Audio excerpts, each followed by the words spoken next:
السلام عليكم ورحمة الله تعالى وبركاته. دائما نبدأ بالصلاة على الحبيب، اللهم صل وسلم وبارك على سيدنا وعلى نبينا محمد عليه أفضل الصلاة والسلام.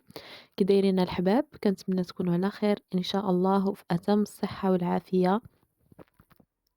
اليوم غنخدم معاكم واحد جوج حليوات أولا جوج طورطات تستعملوهم لأعياد الميلاد أولا المناسبات أولا راس العام نتوما واللي بغيتو، بواحد الطريقة اللي جد سهلة وتوجدوا بها جوج في دقة وحدة، وبواحد الكلاصاج اللي ساهل وكتستعملوه في عدة استعمالات.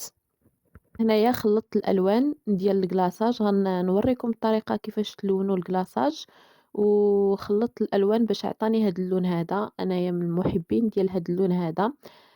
خدمت وحدة دائرية ووحدة مربعة كيف ما كتلاحظوا معايا في الصورة. أنا غنقسم معاكم هاد الدائرية هادي باش تشوفوا الشكل ديالها من الداخل. راني درت فيها بقى المقرمشة واللوز والكركاع اللي كيعطيوها واحد المذاق ولا ألذ.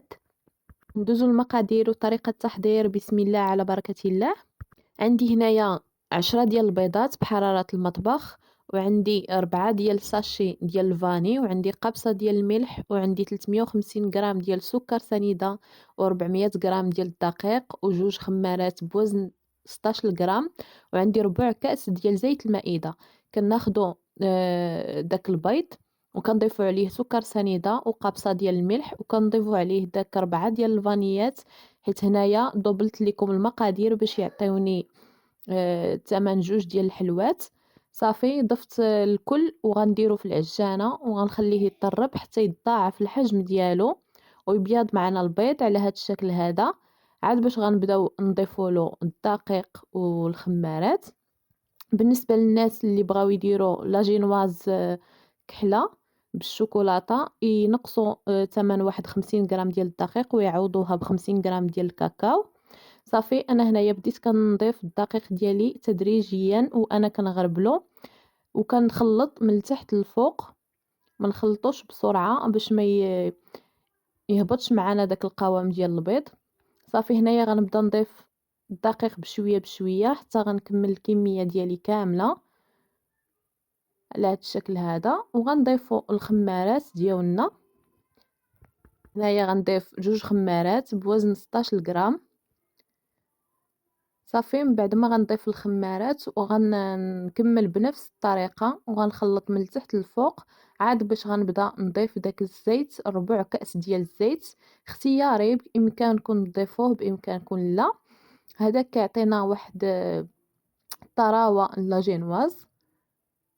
صافي غنكمل انا التخلاط على هذا الشكل هذا وغناخد لاطات اللي تستخدموا فيهم لاجينواز ديالكم. انا غنستخدم لاطات طوال باش غنقطع الشكل اللي بغيت. بامكانكم تستخدموا اي اطار بغيتو. هنايا غنقسم الخليط ديالي على زوج وغنسرحو مزيان. من بعد ما كنكون شعلت الفران على عافية مهيلة وغنحاول نسرح لاجينواز ديالي بشكل متساوي باش ما تجينيش طبقة عالية وطبقة رقيقة. نحاول نقاد الطبقات مزيان بواسطة سباتيلا اولا بهذه اللي كنستخدم انايا اللي كنقادو بها لا كريم ديال الكيك، حتى هي كتساعد باش تسرحوا لاجينواز ديالكم. وغنخبط اللاطات ديالي على هذا الشكل هذا وغندخلهم يطيبوا على عافيه مهيله وما كياخذوش معنا بزاف ديال الوقت. وغندوزو للسيرو اللي غنوجدو لاجينواز.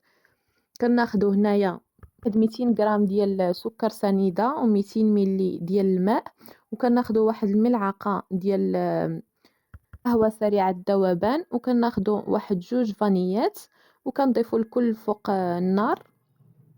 وهنايا من بعد ما وجدوا لنا لاجينواز ديالنا انا غنحاول نوريكم كيفاش كنطراسي لاجينواز، حيت وحده غنديرها مستطيله ووحده غنديرها دائريه. انا هنا طراسيت لاجينواز ديالي. صافي وغندوزو باش نوريكم الطريقه ديال لا كريم اللي كنستخدم. هنايا كنستخدم كريمه دهولالا. خديت لتر ديال كريمه دهولالا وغنضيف عليها النكهه ديال البندق. انا ضفت عليها النكهه ديال البندق. من بعد ما وجدنا لا كريم ديالنا غندوزو للطبقة المقرمشة اللي غنستخدم فيها واحد البسكوي، أي بسكوي عادي بغيتو ديال الباستا، وكناخدو عليه الفيوتين تقريبا واحد 100 غرام ديال الفيوتين، وكناخد اللوز والكركاع مهرمشين هرمشتهم وضفتهم عليهم، وضفت عليهم واحد 2 معالق كبار ممتلئة ديال الشكلاط، واحد كراميل دانون كراميل. صافي هذه هي الطبقة المقرمشة اللي استخدمت أنا. من بعد ما سالينا هاد المراحل كاملة كندوز كنضيف شوية ديال الكريمة في الطبقة السفلى باش تلصق معانا لا جينواز، وضفت عليها طبقة ديال الجينواز وسقيتها بالسيرو كيف ما كتلاحظوا معايا في الصورة. وغنضيف طبقة ديال الطبقة المقرمشة اللي استخدمت معاكم مباشرة فوق لا جينواز بجوج، كنخدم هنا وهنا باش نربح الوقت، كنفرق داك الكمية اللي عندي على زوج. صافي من بعد ما سرحت الطبقة المقرمشة هذه اختيارية، بغيت نزيد شوية د اللوز والكركاع باش يعطيوني داك التقرميشة من الفوق، وغنستمر بنفس الطريقة طبقة هنا وطبقة هنا. غنضيف الطبقة الثانية ديال لا جينواز. حاولت نصور معاكم جميع المراحل. هنايا ضفت شوية ديال الكريمة باش نغطي بها داك الطبقة المقرمشة، عاد باش غنضيف الطبقة الثانية ديال لا جينواز. هنا كيف ما كتلاحظوا معايا حاولت ندير الكريمه في جيب بلاستيكي باش كتساعدكم في الخدمه ديالكم. صافي هنا من بعد ما درت الطبقه ديال الكريمه غنضيف لها مباشره الطبقه ديال لا جينواز، وكنستمر بنفس الكيفيه. حاولت انني نشارك معكم جميع المراحل.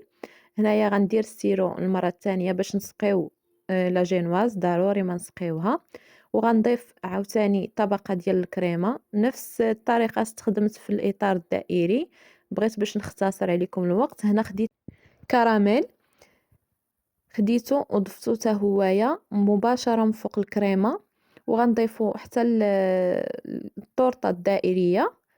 هذا اختياري، بإمكانكم تستغناو عليه، بإمكانكم تضيفوا أي كريمة كتحبوها من غير الكراميل.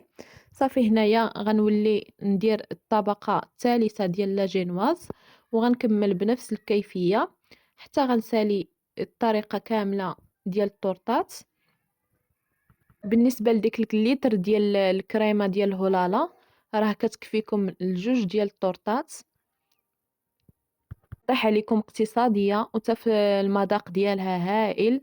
المذاق ديالها انايا كيعجبني المذاق ديال الكريمه دهولالا لا يعلى عليه. هنا غندوزو لطريقه التحضير ديال الكلاصاج من بعد ما خلينا الطورطات يبردوا في المجمد مزيان. هنا عندي 300 غرام ديال سكر سنيده و300 غرام ديال الشوكولاته البيضاء النوع الجيد، وعندي 3 ديال الاوراق ديال الجيلاتين، وعندي 100 غرام ديال الماء، 100 ملي ديال الماء، وعندي 200 ملي ديال الكريمه السائله. هنا كناخدو سكر سنيده، وعندي 100 غرام ديال جليكوز نسيت ما ذكرتهاش معاكم. كناخدو داك الماء والسكر سنيده والجليكوز كنضيفوهم فوق النار باش يذوبوا، كناخدو داك 3 الوراق ديال الجيلاتين وكنضيفوهم في الماء. صافي هنايا درنا كما سبق لي قلت لكم الماء والسكر والجليكوز حتى دابوا معنا وبداو في الغليان. كنضيفوا عليهم مباشره الكريمه السائله وهما فوق النار، وكنضيفوا عليها الشكلاط 300 غرام ديال الشكلاط حتى كينسجم لينا الخليط مع بعضياتهم مزيان وكيتخلط لينا مزيان، تيكون داك الشكلاط داب معانا مع التحريك المستمر. وكنضيفوا عليه داك 3 ديال الوراق ديال الجيلاتين كنعصروهم مزيان من الماء وكنضيفوهم عليه، كنخلطوا الخليط ديالنا في هذه المرحله هذه وهو باقي سخون. هنا عندكم الاختيار باش تلونوهم اللون اللي بغيتو. هاد الكلاصاج هذا بامكانكم تلونوه اي لون. هنايا انا ما غنستخدمش هاد الالوان هادو، انا غير بغيت نوريكم الطريقه. قسمتهم على 3 ووحده زدت ليها النكهه ديال البندق والكراميل وكنخلطهم مزيان باش كيعطيني داك اللون خفيف بحال المارو.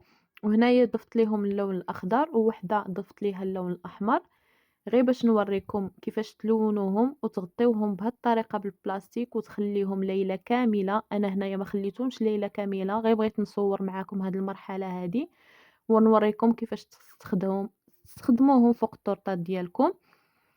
أنا قلت لكم هنايا راني زربت عليه ما خليتوش بات ليلة كاملة، يلاه كان برد هي شي شوية واستخدمته معاكم. هي كلاصاج ميغوار ضروري ما تخليوه يبات ليلة كاملة باش كيعطيكم داك القوام المطلوب اللي كتبغيو نتوما. هنا جربت معاكم الأحمر عاوتاني، ولا بغيتو تخلطوا جوج ألوان في دقة وحدة بحال هاد الشكل هذا، ضيفوا اللون الأول وتضيفوا عليه اللون الثاني.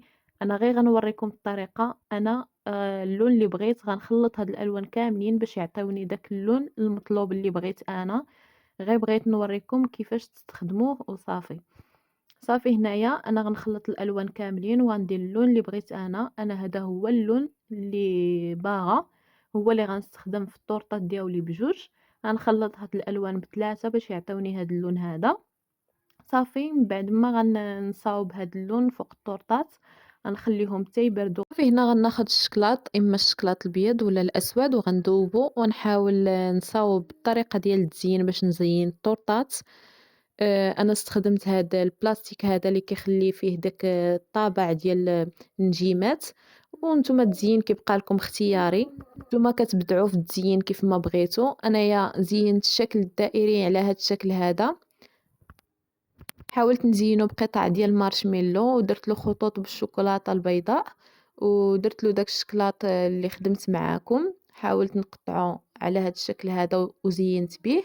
انا غنقسمها معاكم باش تشوفوها من الداخل كيفاش كتجي في المنظر ديالها. كتجي على هاد الشكل هذا. وبالنسبة للطورطة الأخرى حاولت أنني نكتب عليها سنة سعيدة، نتوما تكتبوا عليها اللي بغيتو، كلكم تستخدموها لأعياد الميلاد أولا حفلة خطوبة أولا أي مناسبة. بالنسبة للتانية جاتني على هاد الشكل هذا كيف ما كتشوفوا. حاولت هي نزينها بالفيوتين من الجوانب، وحاولت نزينها هي بخطوط من الشوكولاتة البيضاء، وداك الشكلاط الأسود اللي خدمت في داك البلاستيكة راها كتباع عند مستلزمات الحلويات.